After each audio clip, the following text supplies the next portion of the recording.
Hey everybody, what's going on? I'm Roy Cannaday and I am here in the main Dice Tower studio. This might not be a view that you're normally used to. I kind of turned the camera around. I left it kind of at the same angle so it looks really high, but I want to be able to put it back easily for our future videos. But this is the main studio in the corner where we do a lot of our top 10 lists and things like that. I do a lot of the live stream production here, so I thought it'd be cool to give you guys a little bit of behind the scenes view of what's going on. But this is a Q&A for me. It was originally for Tom, but we switched it over to me because he's got a lot of things he's trying to work on and make things happen. But if anybody has any questions, if anybody has anything they want to talk about, I'm here to talk about that stuff. I'd love to talk about behind the scenes stuff with the Dice Tower, all sorts of different things like that as well. But yeah, everybody says they can hear me loud and clear, which is amazing.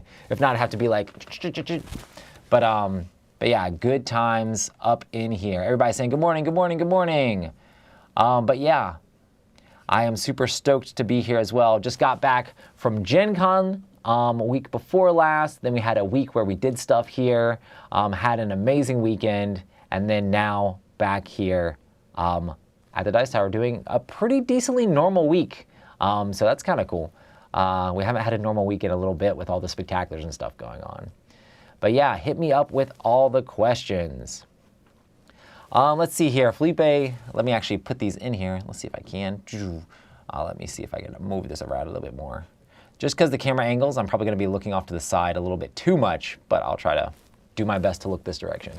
What did you learn after working on the Dice Tower that helped you most when designing Last Light, both on the business side and on the creative side? I didn't mean to immediately put a Last Light question up there. I should have read the whole question before putting it up. But honestly, the thing is, it wasn't working at the Dice Tower that made me learn how to do a bunch of stuff for game design. It was before I even worked here. I was a huge fan of the Dice Tower before I actually got a job here. And I mean, I was telling Tom just the other day, like, I learned so much from like his Board Game University podcast series that he had, where he interviewed tons and tons of designers. And that really like helped me a lot with like figuring out the different heads of different designers and like what they think on different stuff. There's a lot of publishers there as well that he interviewed. I think he was doing a lot of that stuff when he was designing his own games, and just like learning a bunch of information from that, and then just being super close to board games. I mean, honestly, watching a ton of Dice Tower reviews has helped just inform like, okay, these mechanics are good, this is what people like, and this is not so good, and we don't necessarily want to do that. Like, you don't want to have player elimination in games. You know, people are not normally a big fan of that unless it's done in a tactful way or the game's really short. You know, there's a lot of things like, okay, people like this and people like that. I really designed Last Light to very much be a game that Sam and Tom loved. I mean, it was a game that I loved as well, but as like, this is gonna like hit on a lot of buttons that these guys enjoy. And I mean, I really enjoy Z's taste as well, but he likes a lot more esoteric stuff, so I was really hammering on the like thematics and things like that when I designed the game. And then the industry as a whole, like I learned stuff from, so it's pretty cool, pretty cool. But yeah, definitely, I mean, the design for Last Light was basically done before I even started working at the Dice Tower. So most of that stuff was there. It's like takes a really, really long time to get a game through production. Let's see next. Oh, perfect. Can you tell us a little bit about your setup that runs the show? So we run everything off Macs. We used to run everything off like MacBooks, but we have like a Mac Studio here that we kind of run everything off of. And then we have a soundboard with a bunch of wireless microphones going into the soundboard. And then the audio from the soundboard is coming out of that, going into our actual camera, which is actually here. It's normally over here, but the camera's here now because I have it pointed at me. I was pointing over here because I'm so used to that. But yeah, the audio is running into the camera, out of the HDMI into a cam link, which basically turns that camera into basically a webcam for the computer read. And then we get the sound from that, and that runs into Ecamm, which is the program we use on the Mac Studio. And then we run the stream from that. So I'm actually doing all of that from the same machine and device that we normally do our normal stuff. A lot of times we do Q&As just from our laptops. This time I'm like, oh, well, I'm here. I might as well run it from this, you know. But yeah, so, and then we have like the Stream Deck here, which makes it a lot easier when we're doing, I actually have it still set up for the top 10. Like I have a bunch of different numbers here for like, okay, 10, 9, 8, 7, 6, 5, so I can play all those little bumpers in between stuff. And then we have a scene that goes to the intro, and then to the people, and then goes to their list, which we have a separate laptop that has like the list PowerPoint on it. and we'll flick through that. And then we have an outro as well. I could push all these buttons now and it would mess up my actual stream that I'm doing. But yeah, if I actually had a laptop, I would kind of like show, oh, this is how you do this and this is how you do that. But a bunch of those videos and stuff, you wouldn't be able to hear my audio coming through. There is a way in Ecamm to like make it so I could kind of be there and show off how everything works and maybe even show my screen from this side.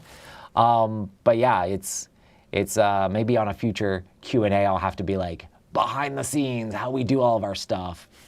But yeah, we do all the sound stuff here and we can adjust it a little bit on the fly, and I try to pay attention to when like we can do this or that. This room has a massive amount of sound dampening. So we've discovered that we have to turn the mics up because the sound dampening is so high, but then when everybody gets loud, it peaks. So it's like this delicate balance of like trying to figure out how to best capture everybody's audio without people being too quiet or too loud. But yeah, that is a little bit of our setup and stuff going on here. Let's see, what's the next question? Have you played Marvel Midnight Suns? I love it, but it has so much content. I think you love it. Is that the video game? I think that's the new video game that came out that you can get on Steam and stuff like that. Honestly, I wish I played video games more. I got Tears of the Kingdom, Zelda Tears of the Kingdom, and I haven't actually played through it nearly as much as I want to. I've played like the first little thing and done a few shrines. I'm crazy busy. I have 4 kids and my kids are here for the summer, and so we're running around doing all the stuff with the kids, and then we have so many cons during the summer, and I'm doing game design, and I'm trying to run a little anime shop, and I have all of my responsibilities here at the Dice Tower, so there's a lot on my plate. Video games just sometimes seem to take a back seat, but I wish I could play them even more because I love video games. I love Pokemon stuff, I love Zelda, and I would love to play more of the Marvel games. That sounds really cool. Someday, I'm sure the video games when I retire will be insanely good.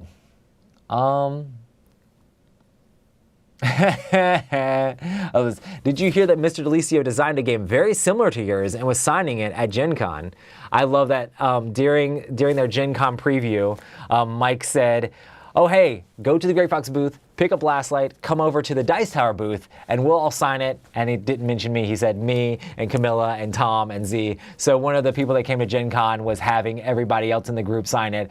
And they were having an issue actually trying to find me to sign it at the end. I'm glad I was able to they were able to actually find me to sign it with everybody else's signatures on there. But it's just fun, you know.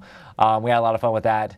Mr. Delisio did design a game though, and I have played it, so it's not very similar to Last Light though. But yeah, someday, whenever Mike's game comes out, I'll sign his game, and that'll be hilarious. I don't know if Dan would like that much though. But yeah, it was a lot of fun seeing that. Oh, holy smokes, any upcoming concerts you're excited about? So I know we're going to see Avenged Sevenfold, and Ruthie is super stoked about that. I'm super stoked about it too. I have never seen Avenged Sevenfold live, but the one that I'm extremely stoked about is we have tickets to the When We Were Young tour, which is in Vegas, and that's basically everybody is there. Like all of the pop punk emo bands and stuff back from the early, like late 90s, early 2000s are there, and it is a massive list of people. We're going with a couple of our friends, and it should be a lot of fun. And there's bands there that I've seen several times, like MXPX, which is one of my favorite bands, which I guess this camera angle you can actually see. I have an MXPX tattoo on my leg, so I have to enjoy MXPX. I really like MXPX.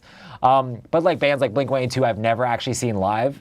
And now that they have the original trio or whatever in it, I'm really excited to see them. And there's just a laundry list of bands at that festival that I'm super stoked to actually see. Some that I have seen before, some that I haven't seen, but I'm really excited to see them.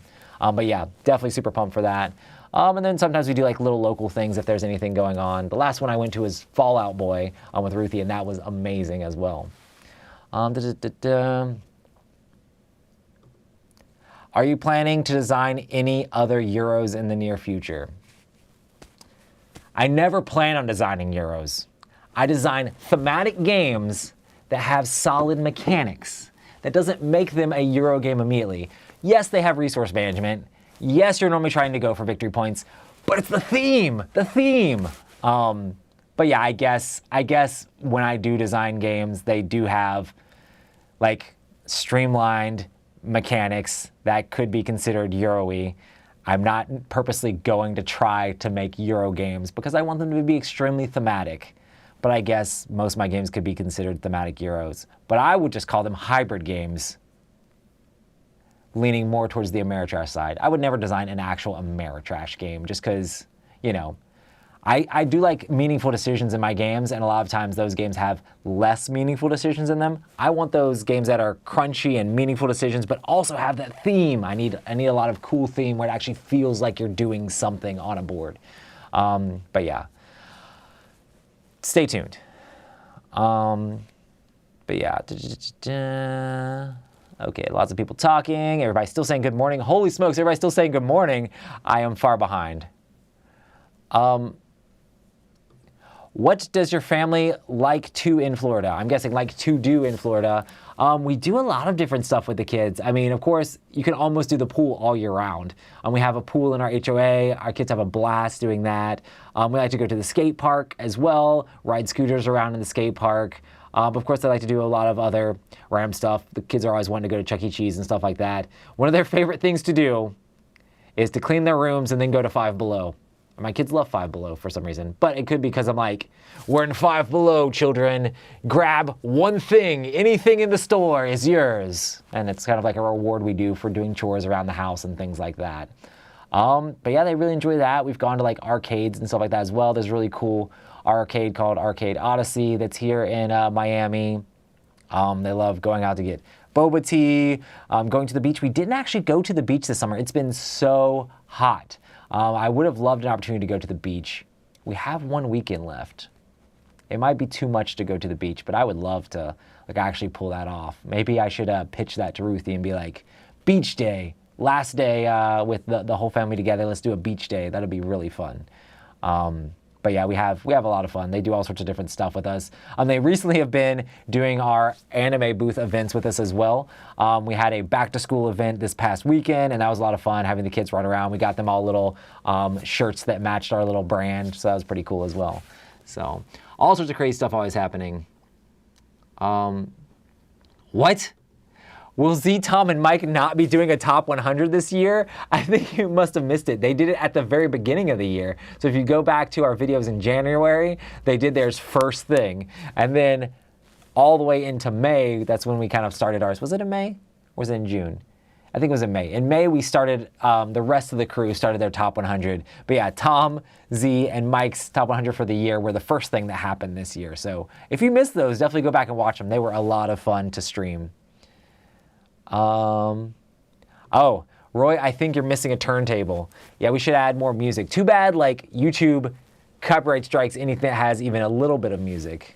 But, you know, I do always think I go to these, like, EDM shows or these, like dance music things. Sometimes when I'm doing these anime events, I'm like, man, they have a turntable and a computer.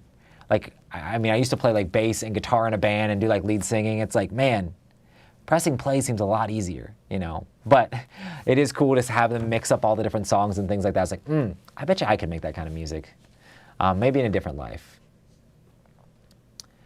Congrats on Last Light. Are you a morning person?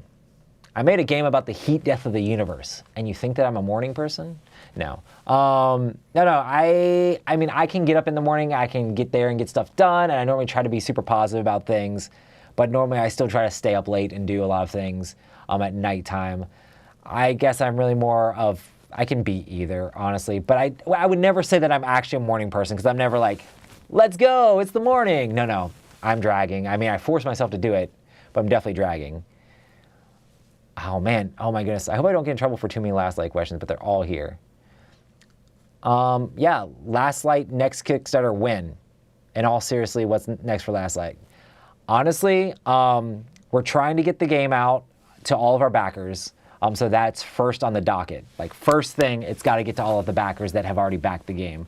And Shane said that everything should be getting on the ships extremely soon, like ASAP. Like, stuff's done, it's ready to be put on ships, and then we have like either a month to like 6 weeks to come over to the States. I mean, most of our backers are from the States. I mean, there's going to be things going to the different distribution hubs for the international stuff. So some international people might get it sooner, like, Australia is on the way and is way quicker for the boats to get to from China. So they might end up getting some stuff quicker. But once it gets to the States, it's going into distribution, getting shipped out to everybody. And then also we have some retail copies that are going to be going to some retail stores that have pre-ordered it and things as well. If you are trying to get your friendly local game store to order it, you need to get them to talk to distribution like super quick, because I feel like the first print run is going to be gone.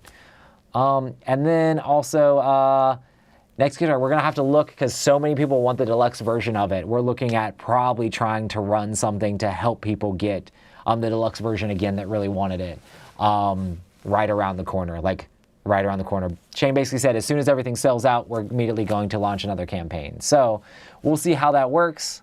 But yeah, just keep your eyes peeled for that sort of stuff. I really want people to be able to get the game that want it. I know at Gen Con it was hard because we only had so many copies, but we shall see. Setting up limiters should help with microphone problems. Yes, we definitely have all of the compression on everybody's mic and trying to help limit the levels, but sometimes we get pretty rowdy up in here. So we go from mild, talking about a game, okay, this game's cool, and then something's hilarious. But yeah, we try to make that stuff work the best we can. I didn't know you had an anime shop. Any favorite animes I should check out? So I've really been enjoying recently, Ruthie's been watching through a lot of My Hero Academia. My favorite is Trigun and Naruto. The new Trigun series was actually really cool. I'm doing a review this week for a Spy X Family game. That's a super cute anime as well. We like Chainsaw Man. I've been trying to watch some One Piece. But honestly, if you're gonna just pick one, I would say watch the new Trigun. It's a lot more gruesome than the old Trigun is, but I just love like Vash and stuff. I have a Trigun tattoo as well. But yeah, the new Trigun stuff is pretty cool. This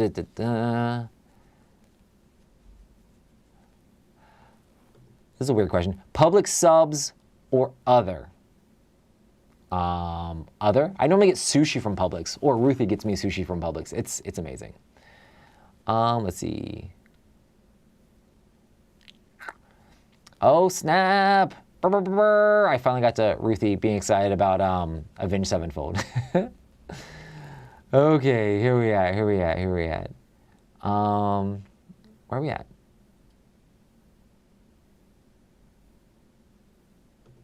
Oh, any cool tricks you have on your Steam Deck? I have one and it feels like a very powerful device. Honestly, we mostly just use it to run different scenes. So in Ecamm, there's a whole bunch of different scenes that we have, and then we basically just use it to go to the different scenes and set things up. A lot of times, especially when I'm running breakfast over there, I use the Steam Deck as well. While I'm actually in breakfast, I'm running it, and I will use it to make the contest information pop up or a box cover pop up. Basically, you can use it to control Ecamm in a bunch of different ways. I know Steam Deck can be used for so many different programs as well. So yeah, I haven't experimented too much with any other programs other than just Ecamm, but mostly we just have it, switch to our different scenes, pop things up and away. And honestly, when I am sitting at the computer, I just manually click in Ecamm to make that stuff happen anyway. It's just the Steam Deck is really good just to have those hotkeys to be able to go exactly where you need it to go. And then when we do our spectaculars, it's immensely useful because I'll set it up for the whole day and then everything's where I need it to be. The problem is I have a setup in here and a setup in the other studio. So I have to be like, okay, these things are in this studio, those things are in that studio. And we have to mix it all up and kind of try to make sure everything's in the right place. And then on top of that, a lot of times, sometimes it's not me running it, so I have to be like, okay, this is how this works, this is how that works, this is what's gonna be in here, this is what's gonna be in there. And we just make sure all that stuff flows smoothly. And I normally set that up every single morning during a spectacular just to get everything in place. But yeah, that's kind of how our stuff works back here for the spectacular stuff as well. What are your kids' favorite board game? I think they're all gonna have different ones. I know for a fact that Logan's is Go Away Monster right now, which is so cute. I love the fact that he loves Go Away Monster so much because when Scotty and Violet were his age, that was their favorite game. So it's really cool to see him playing the games that Scotty and Violet played when they were younger as well. I'm having a blast with it. Scotty probably likes more complex stuff. I've played a lot of Magic with Scotty recently. I wonder what he would say his favorite is currently. We've been mixing it up. I know Emma's is probably the Concept Kids because she's always begging to play that. It's been a lot of fun. Concept Kids is just a great game about like trying to help each other like guess the animals, and whoever guesses it gets a card. And we've just played Concept Kids for like hours before, and we played with family, we played with friends, we played with all sorts of different groups. Concept Kids is amazing.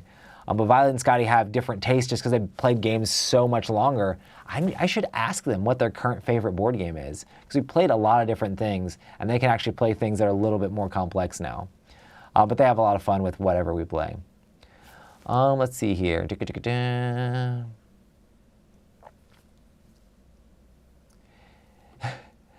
Did you like the flamethrower and magic tricks at Fallout? I saw the flamethrower. I don't remember magic tricks. There were definitely the set moving around, and all the different things with the set were crazy.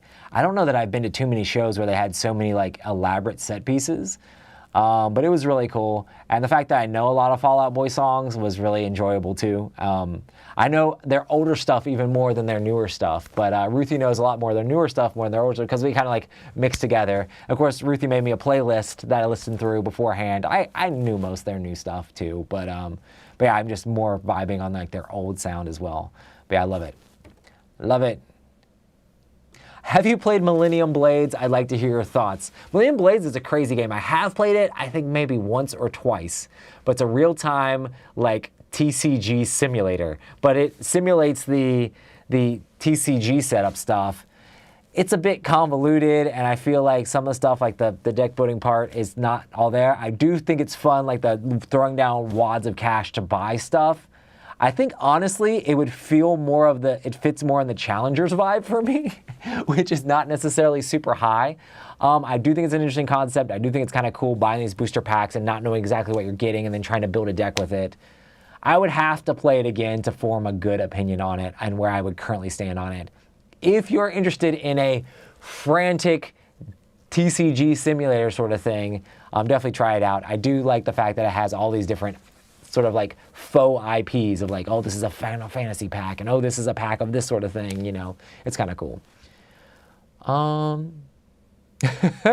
Chris said, what's happening, folks? Good to see Roy in his natural environment, surrounded by foam. This is basically where I sit. I felt comfortable here, so I'm gonna sit here again. But yeah, basically this is basically how all the rest of the crew is used to seeing me, sitting here in the corner, running things for them. And honestly, the studio setup is right there. So like if they look over, this is basically how they see me. I'm always back here running all the stuff and making stuff happen. So this is the behind the scenes. Oh, nice. I guess maybe Kyle has actually played Last Light. Love it. Keep up the great work, Roy. Last Light has been a lot of fun. I've been so stoked by the response. It's been pretty insane. And some people have played it a massive amount of times, which like gets me super excited for when all the backers get theirs as well. Let's see here. Who will be doing a live Q&A from the bathroom? We used to do a lot of, was it Be Real all the time? I was like, it would be funny to do Be Real, but every single time do it from the bathroom. It's slightly inappropriate, but yeah, it's kind of funny.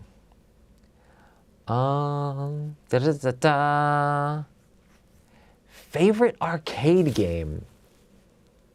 I mean, I really love the old X-Men arcade game, just because I have so much fun with those. But if I had a favorite, I know this might be crazy, there's this Fist of the North Star game, which is an anime that I haven't really watched. But Fist of the North Star game where these different pads pop out, and you have to try to hit the pads in the right timing. So you're kind of like punching this game. But then there are points in the game where you have to just try to hit them as fast as possible down the thing. It's so frantic and so crazy to play. It's an arcade game that I first played back in North Carolina. There was an arcade that had it there. But then they have it at the current arcade here in Miami.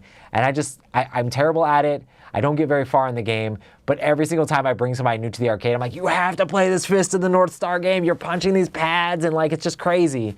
It's a lot of fun. It's definitely a workout though. But yeah. Oh, people are asking Ruthie questions in the chat now. I've been supplanted. Well, I guess not now, like 10 minutes ago, whenever people actually ask these questions. Oh, Roy, have you played Kids Robot Quest Arena? I did a review on that. How much did you enjoy it? I was thinking about picking up for my 7 and 10-year-old. So I actually played it with my 10 and now 9-year-old, or yes, 10 and now 9-year-old. She was 8 at the time, and they really enjoyed it. So I feel like you could probably get it in with that age range, especially if your kids know games. It is deck building, so it depends on how well your kids will be able to adapt to deck building. But it's a cute game of like fighting off the robots. If your robots die, it's not that big of a deal, and then they just spawn back in, and you're trying to build up your deck to do different attacks to each other. I really want to play that game more. I actually took a copy of it home, the copy we played at Dice Tower East that's super beat up. I really need to sleeve it.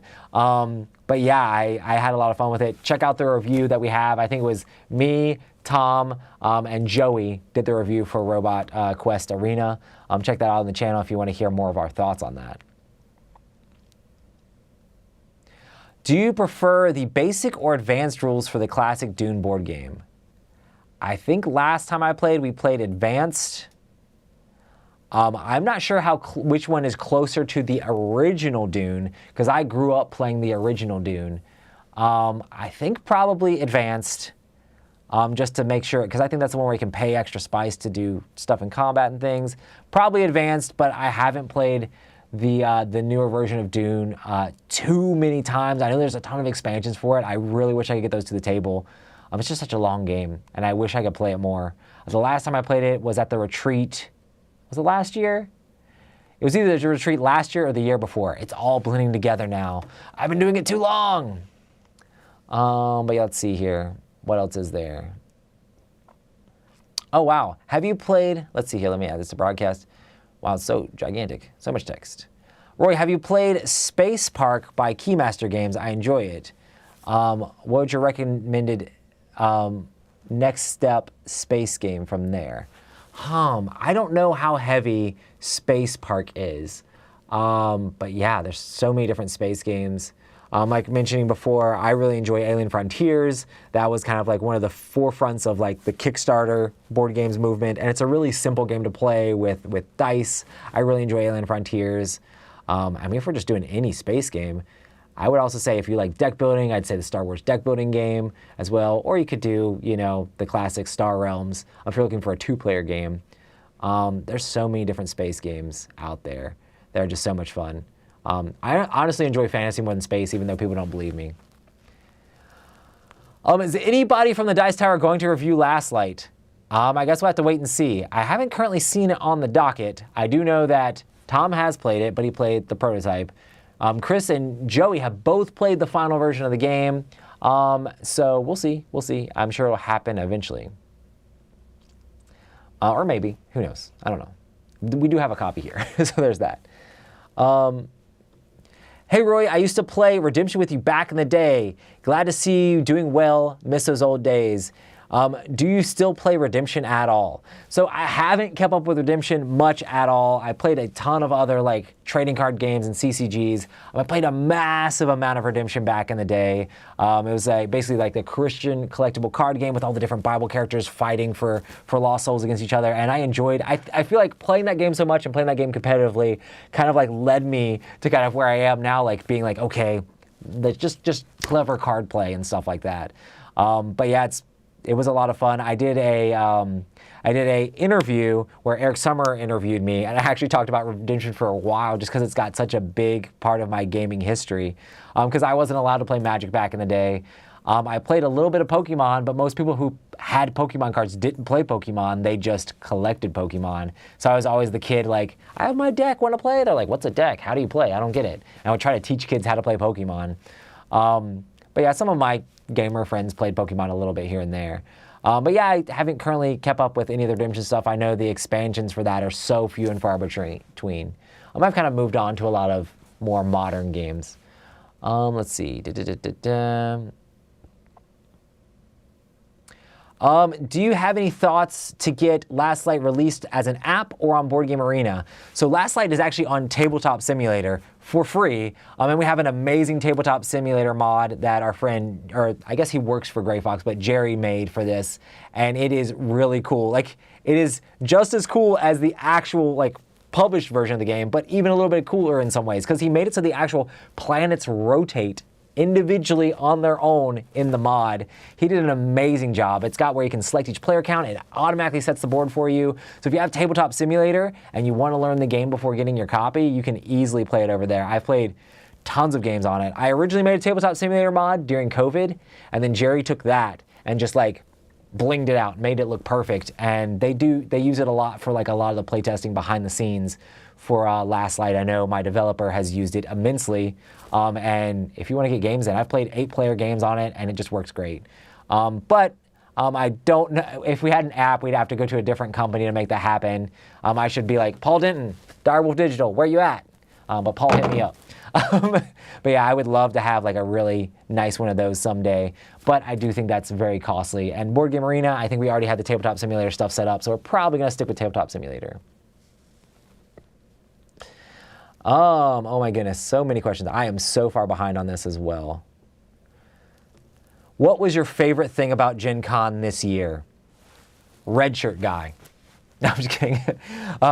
Man, just it was really nice just being able to talk to people. Honestly, I mean, normally Gen Con is very much a consumer convention of like go buy things. I normally don't have the money to go buy things. I definitely don't have the money to go buy things. I see people come back with huge hauls and I'm like, holy smokes.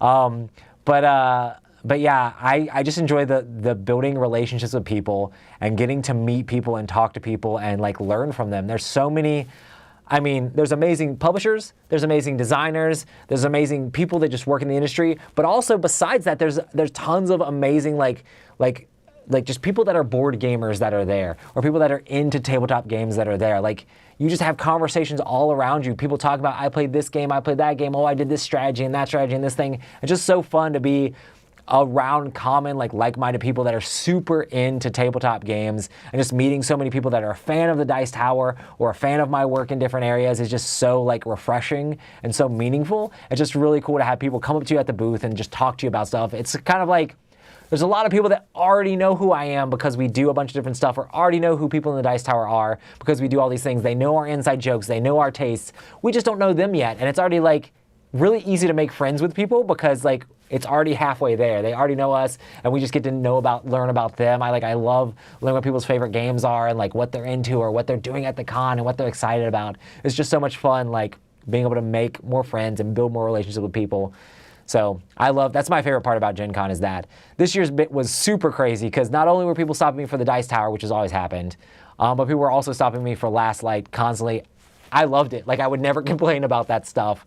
It was definitely a ton of fun. I signed like probably like 35, 40 copies, maybe 30 copies of the game. I don't know how many copies of the game I signed, but I signed a bunch of them, and that was really cool as well. Just like having people like care about my game enough, you know, to like want me to sign something is pretty cool. But yeah, I'm really excited. I hope the Spy X Family game is good. My review is going up Wednesday, so yeah, you'll see my thoughts on it there. Very love letter-ish. So, are your kids getting into Lurkana? I played it with Ruthie. I don't want to spoil my review for Lurkana though, because that's going to be coming up. We're probably going to do that as a group here later this week. I played it with Ruthie. I haven't really played it with the kids. I think my kids would get it, but yeah, we'll see. We'll see. I'll talk more about that probably in the review. Where does Cowboy Bebop land on your anime enjoyment scale? I have tried to watch Cowboy Bebop a few times. I feel like I would love it. I've watched the movie, and then I've watched a few episodes of it, and I enjoyed it. For some reason, I just have never made it all the way through it, and I really need to. I don't even think it's that long. Man, I need to watch Cowboy Bebop. I know it's easy to do. I just need to binge it sometime and just watch through all of it. But I don't have as much experience with Cowboy Bebop as I should.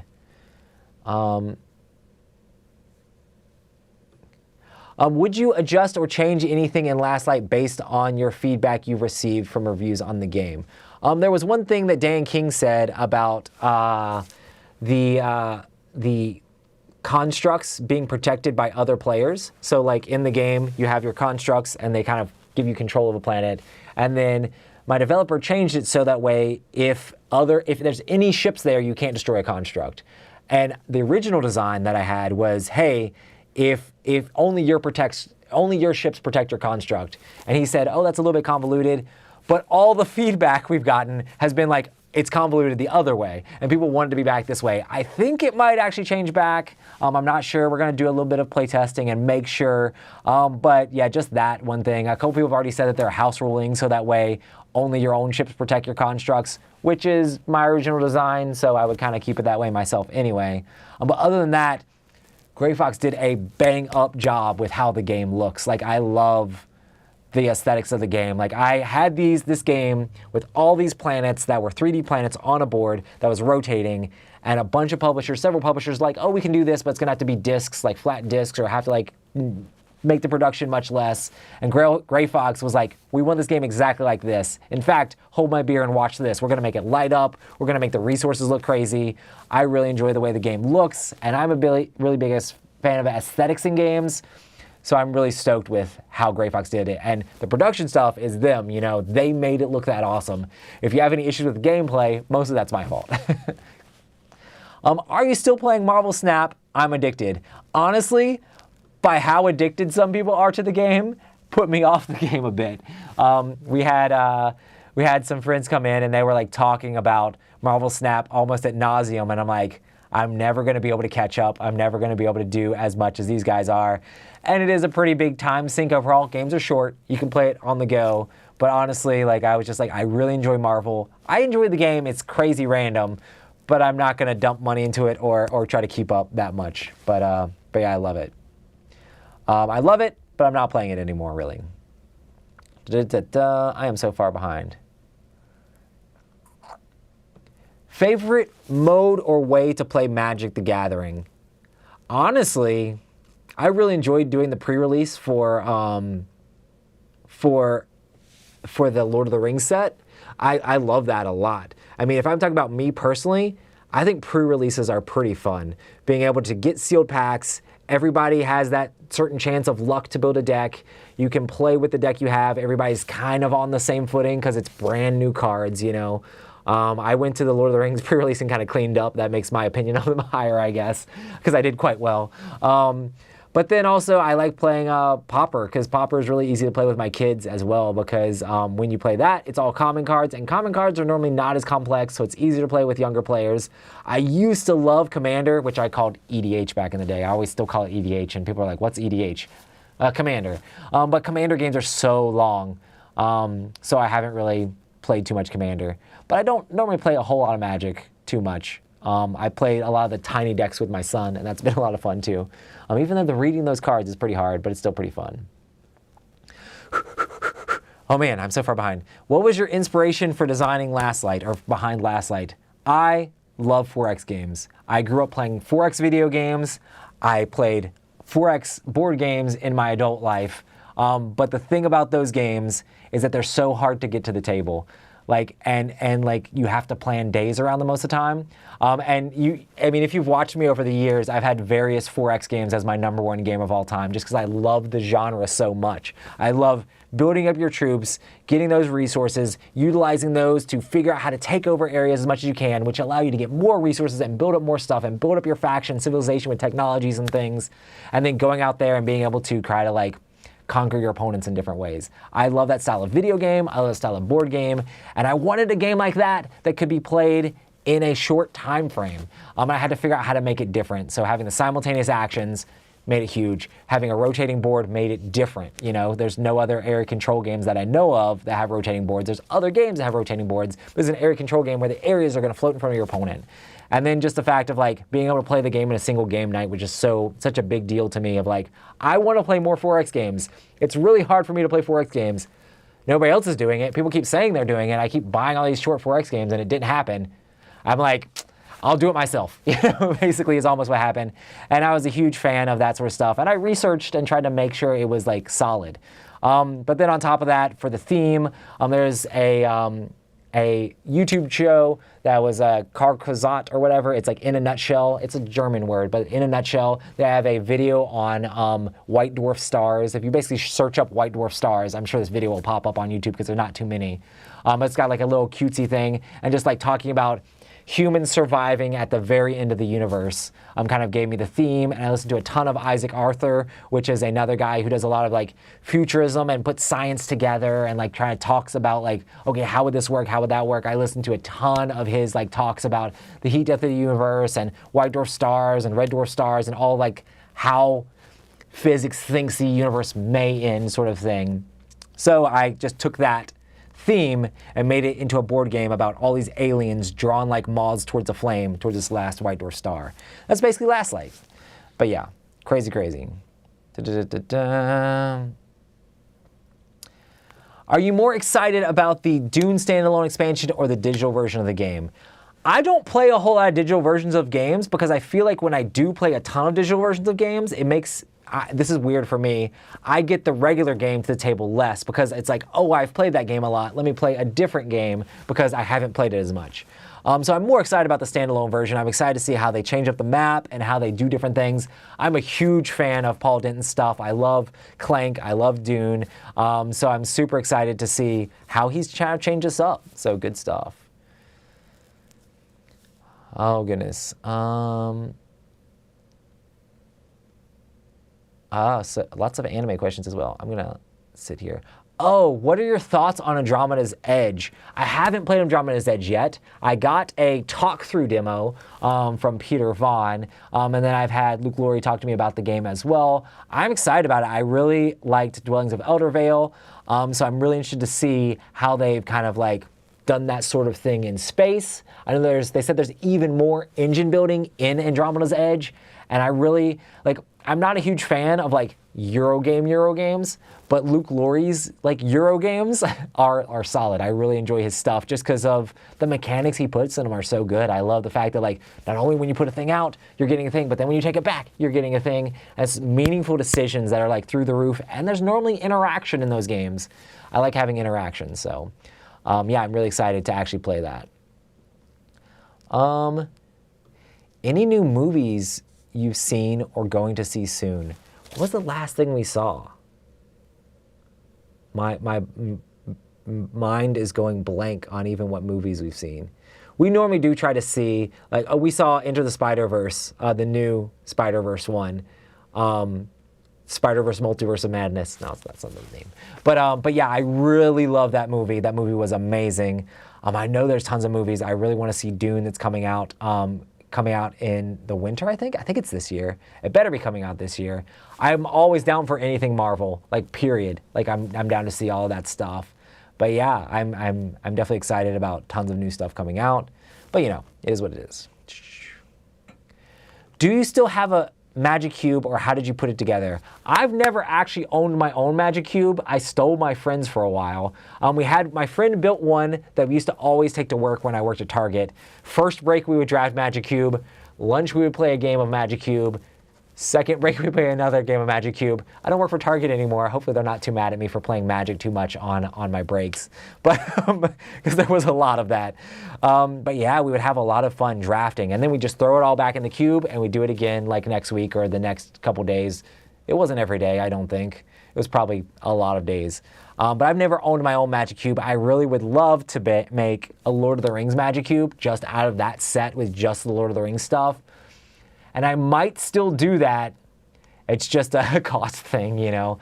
I'll probably get, like, if once the cost goes down on some of the cards, I might try to get like a set of all the commons and uncommons, like a play set of all of them to kind of like pad out the cube, and then maybe proxy some of the rares and stuff like that, just because I can't justify spending so much money on Magic cards.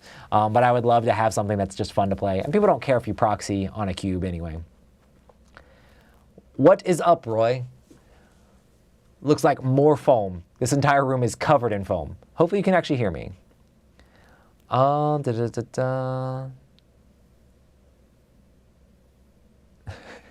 did you grow to love foam environments? Sound dampening. It makes it work.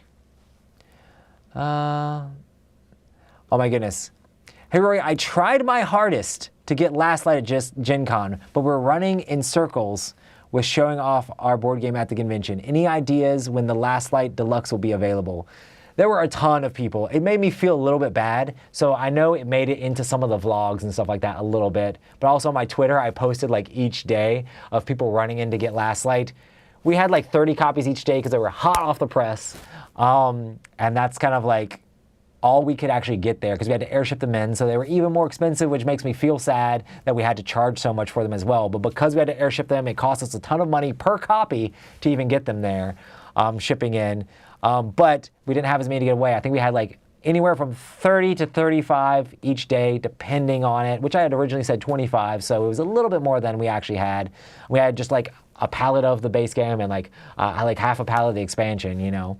And a lot of people weren't able to get it. We had like, I mean, it sold out immediately every single day, which was cool to see, but also at the same time made me feel bad for the people that were trying multiple days to get it and couldn't make it happen. We also had to limit vendors from getting it because we could have sold it all out to vendors immediately, like each day, because there were enough vendors like trying to like sit around and like get a copy of it as well. But we definitely made sure that people that were waiting outside for hours had their first shot at getting the game. And some of those people were able to get it. Like the people that went and beelined and had a plan, some of them got it. Some people made me feel bad. Red shirt guy, if you're out there, hit me up because you definitely were trying to make it happen. And I don't know if you ever actually were able to make it happen.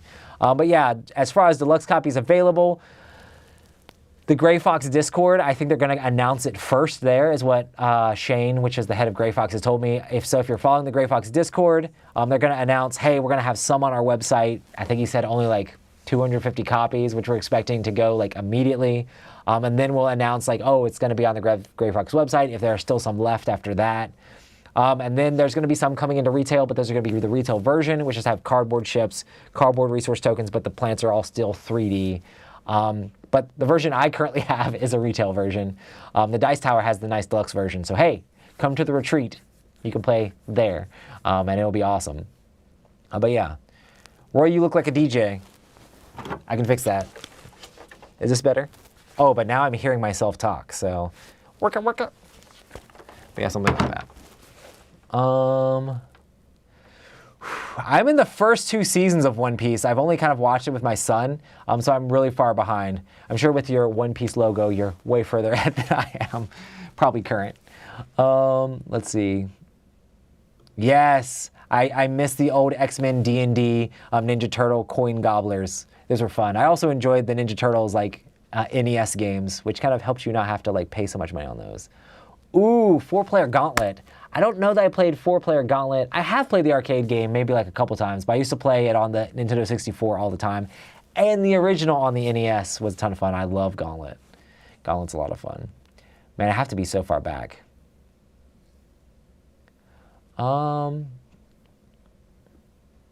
I live in Winston-Salem. Do you ever come back to visit North Carolina? I come back to visit North Carolina decently often, but I'm normally like spending time with family when I'm there. So I don't have a lot of time in North Carolina, but when I do go there and come back to Miami, and go to North Carolina, come back to Miami, probably many times a year I do that. But it's mostly to hang out with my kids and hang out with my family. My parents actually live in Martinsville, Virginia, which is right across the line from North Carolina. But yeah. Where is Last Light going to place on your top 100 next year? I will not put Last Light in my top 100. That seems cheesy. That seems kind of like self-serving. I'll leave that for other people to do.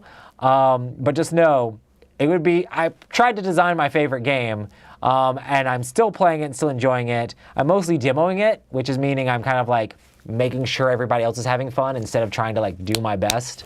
But once the game's out there and people know the game, if I'm playing with not all new people, it's like, well, guess what?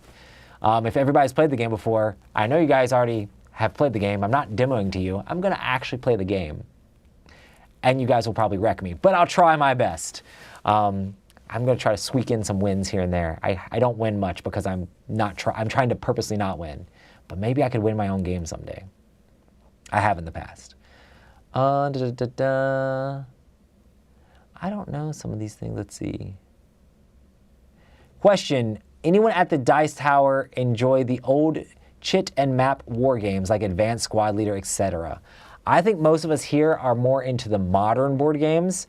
My dad had a ton of that sort of stuff.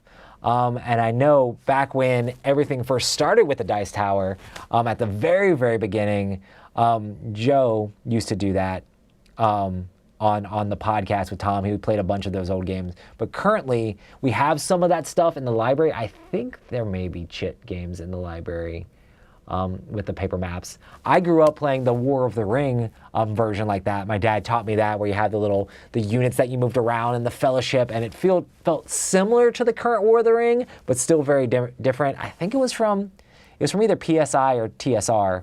The original War of the Ring like paper map game, but you had all the armies you were moving around.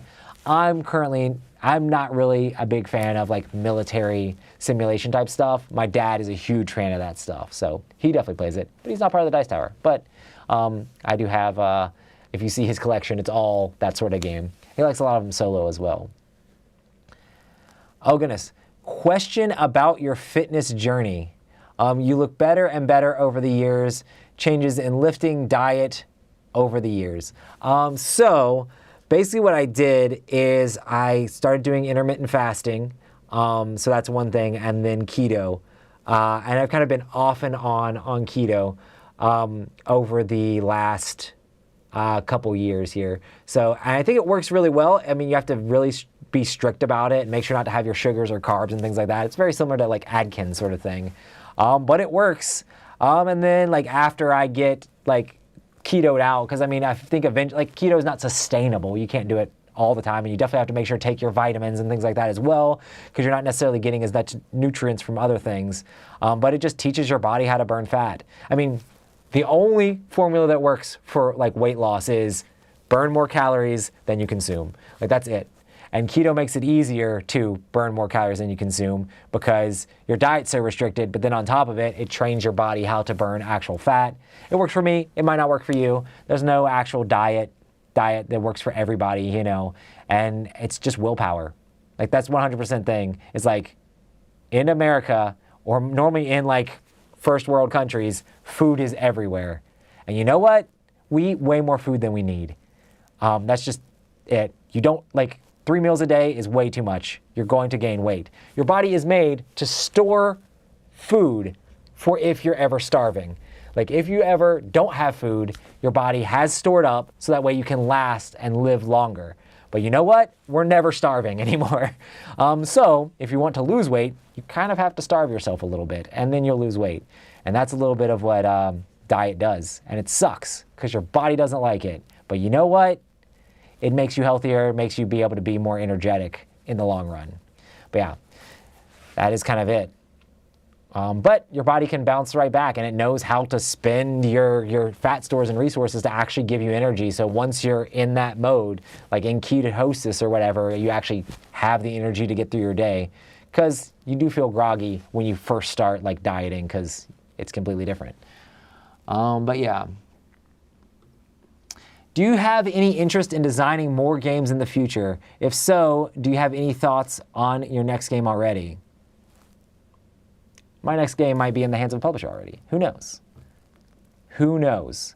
Yes, I have designed games since Last Light. I designed games before Last Light.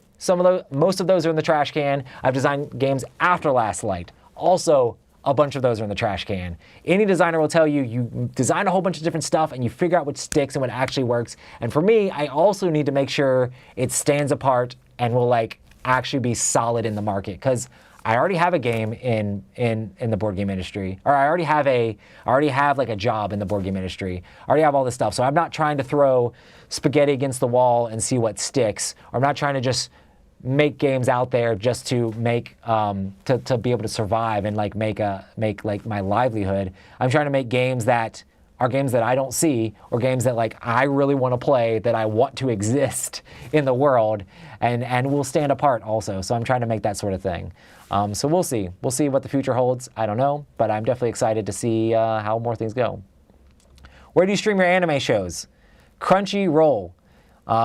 Ruthie has a subscription to Crunchyroll, so we just mostly watch it there. Oh, I've also been watching Jujutsu Kaisen, so that's another one that should fit on that.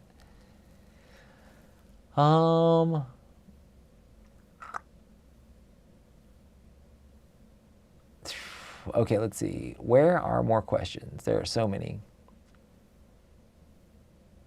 Oh, wow. A bunch of people are asking the same questions. I guess that happens when you don't actually answer them. Oh, wow.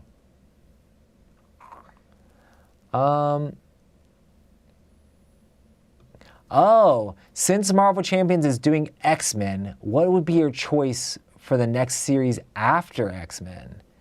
I love X-Men so much, so I've been so pumped for all the X-Men stuff.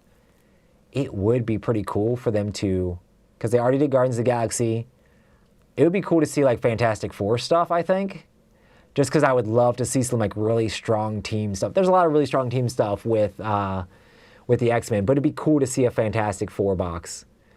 I wish Asmodee would make like new like releases of like, this is a new entry into the system, you know, but they always make people go back to the very core set.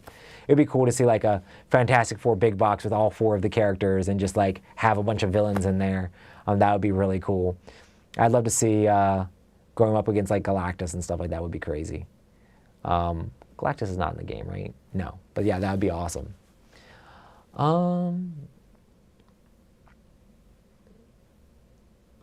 I'm going to answer this. Oh, I'm going to answer this out loud since Ruthie already answered it for me in the chat. Here, I'll just say, does Roy have a super secret anime character that he loves? I'm pretty sure it's Vash's Stampede. You are correct. I have Vash's gun tattooed right here. Not going to show it. It's not that kind of stream, guys. I'm not going to show you my tattoo. But yeah, so I really enjoy Trigun and Vash's Stampede. I just like that he's like extremely goofy, but also he can be serious when he needs to be serious. And I don't know, I see a lot of myself in Vash's Stampede, I think, in some ways, you know? It's like I can be goofy and off the wall and try to like cheer people up and be charismatic in different ways, but at the same time, it's like when the rubber hits the road, it's like, this is it, you know? Or when somebody's messing with my friends, this is it, you know? So, but gotta make things happen. Are you going to give your ships custom paint jobs? I plan on painting some of the ships when my copy comes in. I am depressed that I don't have a deluxe copy of the game. The deluxe copy of the game I have that Gray Fox gave me, I got it from them so that way I could do 2 things. 1, we could have one for the demo table at Gen Con, which was huge, being able to show off the nice deluxe version. 2, I took it almost every night to go demo with media people. 3, the stipulation was after I was done with it, I had to give it away to Board Game Media. So I was figuring out who I was going to give it to. I ended up giving it to the Dice Tower so that way Tom could review it. But yeah, Shane wanted it to get into the hands of media reviewers, especially because there's so few copies in the States right now. The only copies we have are the ones that we sold at Gen Con. And most of those are gone. Like Gray Fox doesn't have any. I don't have any. The retail version I have is not even like post-production. So I don't have an actual production copy of the game. As a designer, I have in my contract that I get them, but that's gonna be after everybody else has gotten theirs. I was taking a copy of it from the booth and Jeff Engelstein saw me because he was actually really excited about the game. It's really nice to see Jeff excited about the game also. But he's like, hey, designers don't get copies of the game first. I'm like, it pays to be Board Game Media, and I kind of like ran off. But yeah, I've had a ton of fun teaching it. But once I have my own deluxe version of the game contracted to me, once I can get my hands on a deluxe version of the game, I'm definitely going to paint the ships up. I can't wait to see. I've actually almost considered being like, man, I can paint well. I don't know if I would say well is the right way. I can paint good enough to like set it on the table and it look good. But I've seen some of the paint jobs that people like at CMON pay people to do for stuff. And I'm like, I wonder if I should splurge and get just like a really, really nice personal set made. Because I mean, I designed the game, but I want to still play it. Like I'm excited about playing the final version of the game and I'm excited about playing it with more people. Good thing I designed replayability in there. Have you thought about designing a 5th X for the expansion for Last Light? Like exfoliate or exude? I don't know. I don't know what the extra X is going to be.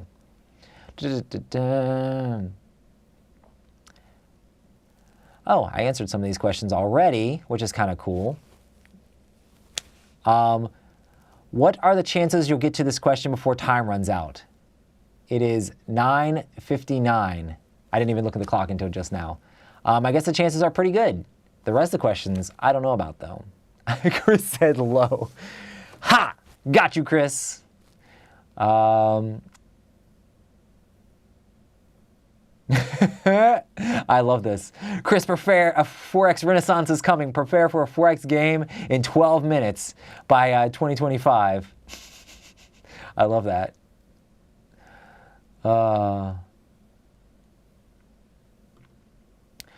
Roy, I'm wondering how many games you've designed, maybe up to the prototype stage. I don't know if any of these games will ever come out, but I could tell you some of them. I probably will also miss some. I designed a post-apocalyptic card game that was very, I wouldn't even say take that, but there's a lot of like you're combating each other and you're rolling dice and trying to gain technology, and those technology help you upgrade your character. Also, there's a lot of mutations you get that help you upgrade your character, but there was player elimination. And I did think of some ways to fix the player elimination stuff, but honestly, the game for me wasn't strong enough to actually come out. I playtested that a ton with my old game group. I designed, there's so many games I made prototypes for. I designed a Naruto game where you're like running around trying to like go through a forest and trying to get the different scrolls for the Chunin exams. I designed another Naruto game with the same theme, what was very love letter card game-ish. And I think that game's solid. I just don't know that I want to release small card games. I'm pretty sure I could sell that to a publisher that has that IP and they would probably pick it up and release it. It's just like, do I want a tiny small card game with the name Roy Cannaday on it? I don't know that I do. I'm trying to figure out how I want my brand to be and like what I'm known for. I've designed a couple kids games which might see the light of day.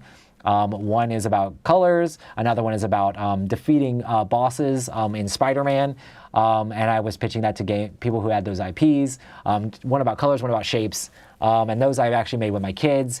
I designed so many. I designed a game where you're running around and actually battling each other and you have hidden movement as you're battling each other.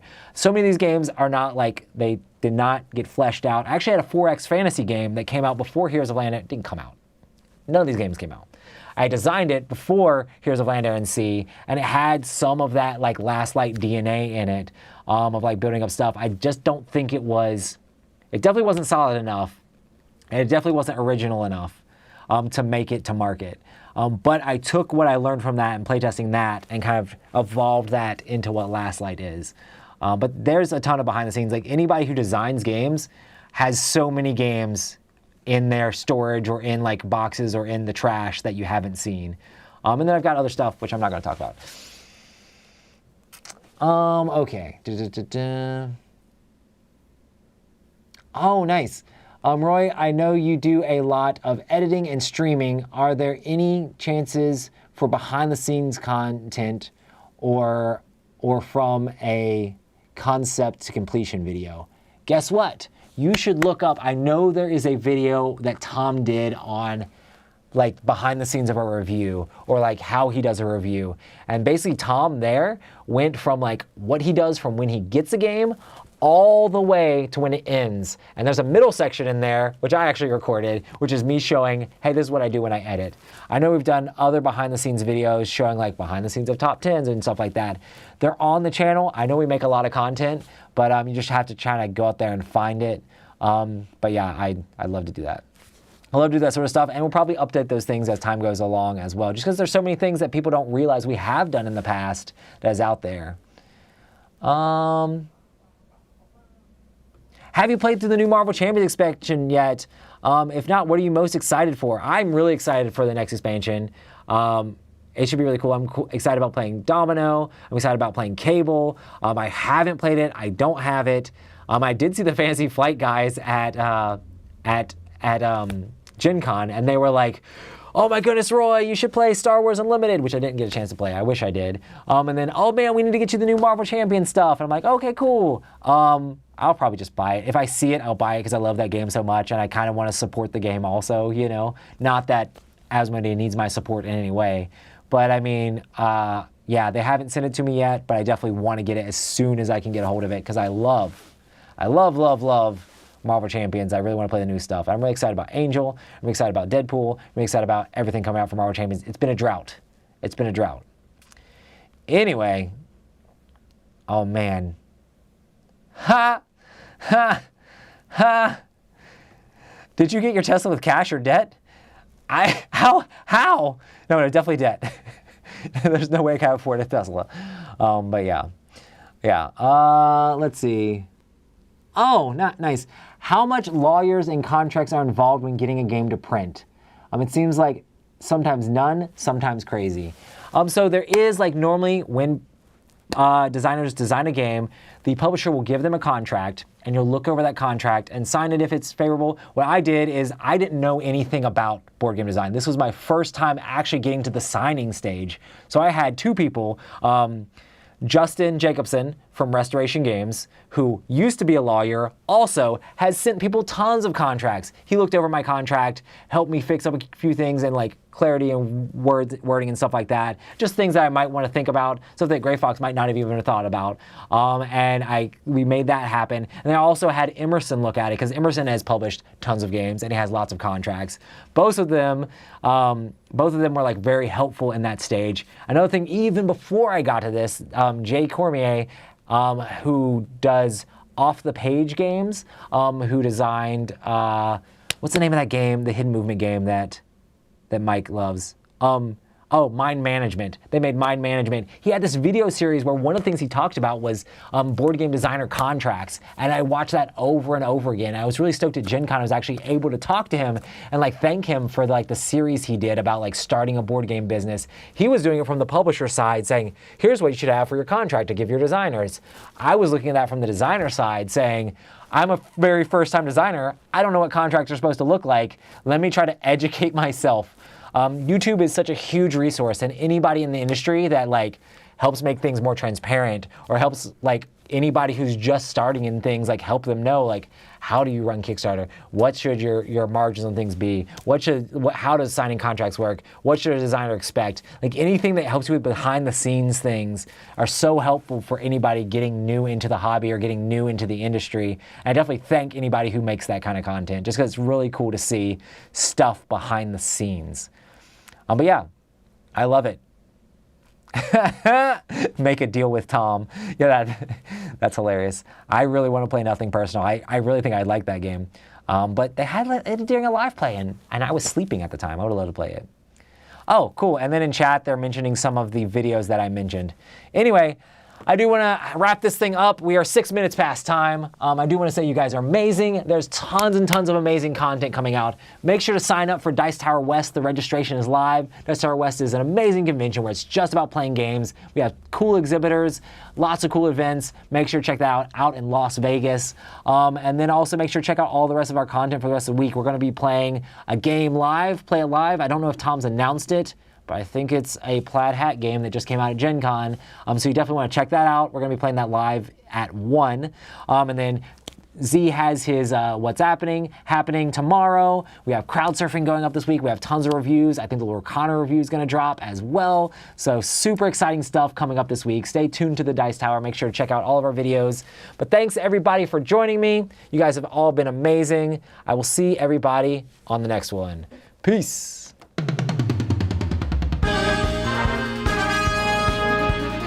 That's the wrong button. And now I need to find out where the actual button is. I know I should have set up the stream deck like I said, Chat outro.